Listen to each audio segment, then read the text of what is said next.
Hungry baby, time to eat.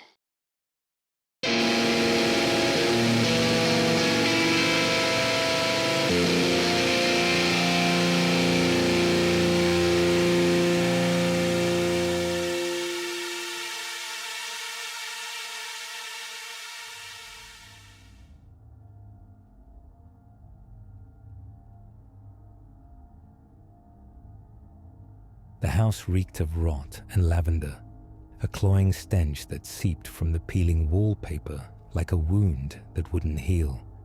Eleanor had inherited the crumbling Victorian from her grandmother, a sagging monument to a forgotten era, its gabled roof clawing at the grey sky of 1953.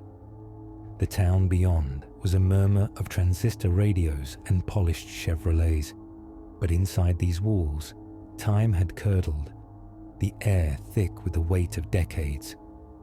She'd come here to outrun her family's curse, the whispered diagnoses, the sanitariums where her mother had screamed herself hoarse, the aunts who'd hissed, It's in the blood, the poor lamb. madness, they meant, the kind that bloomed like black mold, slow and inevitable. The first night, Eleanor thought it was a dream. She lay in the ancient four-poster bed, its lace canopy brittle and yellowed, like the skin of a corpse. The floorboards moaned as she drifted into a fitful sleep, but a sudden chill yanked her awake. Her eyes darted to the foot of the bed, and there she was, an old woman, hunched and skeletal, her presence a violation of the dark. Her skin was a sickly green, puckered and decayed, as if she'd clawed her way out of a grave. Her eyes were bloodshot, the white stained yellow, pupils dilated and glinting with a feral hunger.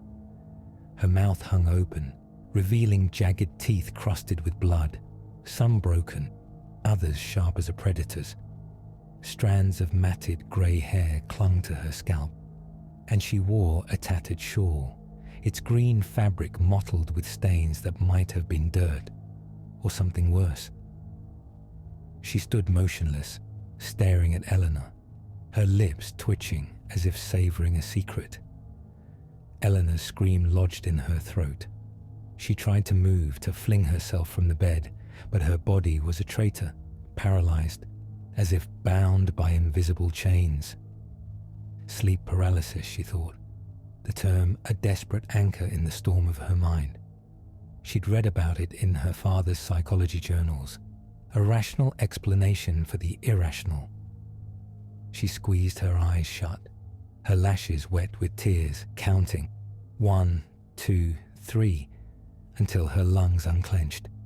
When she looked again, the room was empty, but the air felt violated, heavy with the aftertaste of decay. Morning brought no relief. Eleanor sat at the scarred oak table, her hands trembling around a chipped teacup, the weak brew doing nothing to warm her. She told herself it was a nightmare, nothing more. The house was old, her mind was frayed, and her family's history was a spectre she couldn't shake. Her mother had seen things, shadows that whispered, hands that grasped, before they'd locked her away. Her great aunt had wandered the streets in her nightgown, clawing at her own face, screaming about the watcher. Eleanor had always been the steady one, the one who didn't break. But now, doubt gnawed at her, sharp as those bloody teeth. That night, the woman returned, closer this time, her stench a physical thing. Rancid milk and wet earth, the smell of something long dead. She loomed over Eleanor, her gnarled hands hovering inches from her face, nails cracked and black with grime. Her voice slithered out, high and lilting, a grotesque parody of a lullaby. Sweet baby, precious baby, so soft, so tender. The words dissolved into a sickening babble, infantile and wrong, as those bony fingers tangled in Eleanor's hair, stroking with a possessive slowness that made her skin crawl. The woman's other hand clawed at the grimy pearl buttons of her matted green dress, her movements jerky, desperate, as she cooed. Hungry baby, time to eat. Yes, yes, eat for mama.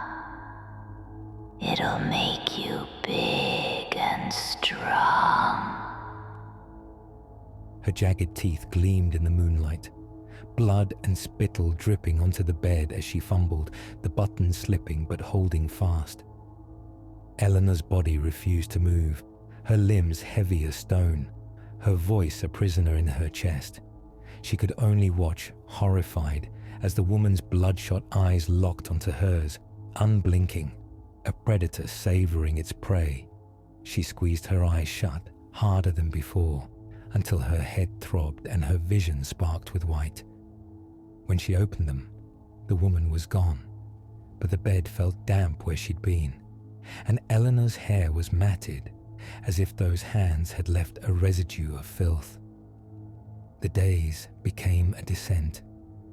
Eleanor stopped sleeping, her eyes bloodshot mirrors of the woman's, her hands shaking as she clutched a kerosene lamp, its flame flickering like her sanity.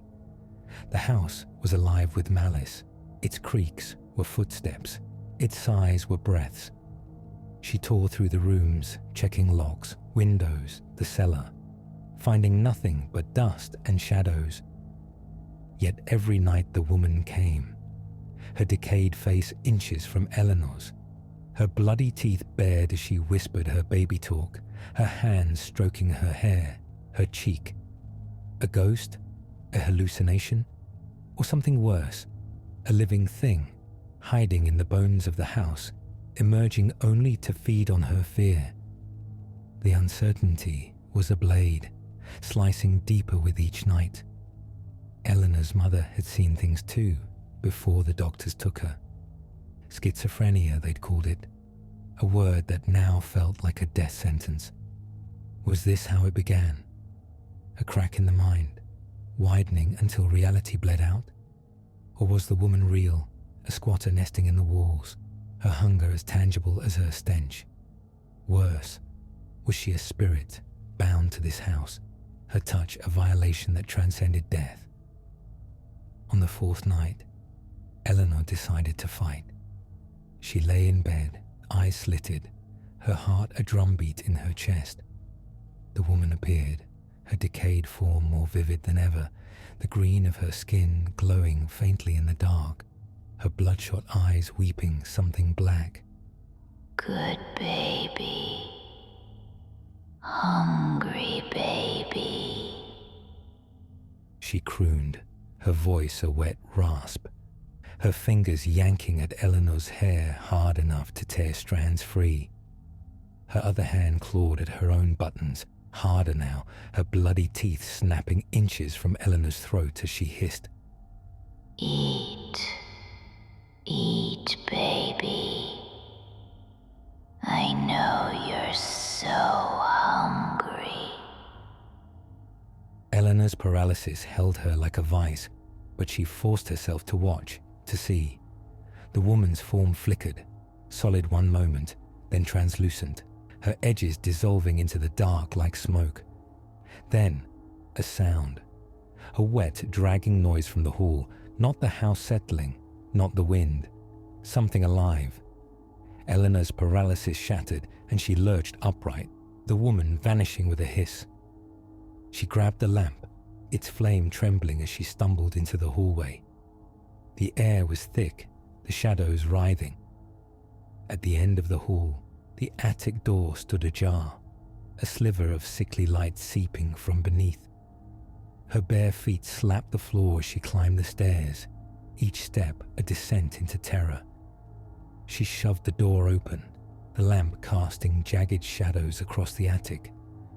In the corner was a nest, filthy blankets, a porcelain doll with its face smashed, and a tin cup filled with something dark and congealed. A shadow moved, real and solid, scuttling behind a trunk. Eleanor's breath stopped.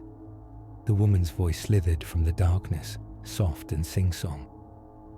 Baby's awake. Oh, yes. Baby's awake to play with Mama.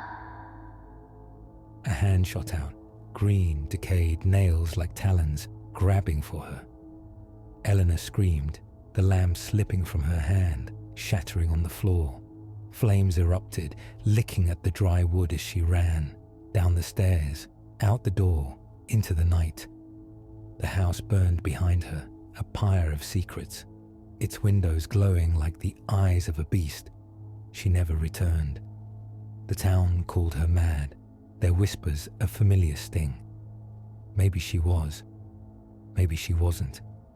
But the feel of those decayed fingers, the sound of that voice, the sight of those bloody teeth, they haunted her, a stain no fire could burn away. And sometimes, in the dead of night, she swore she heard it again. Hungry baby?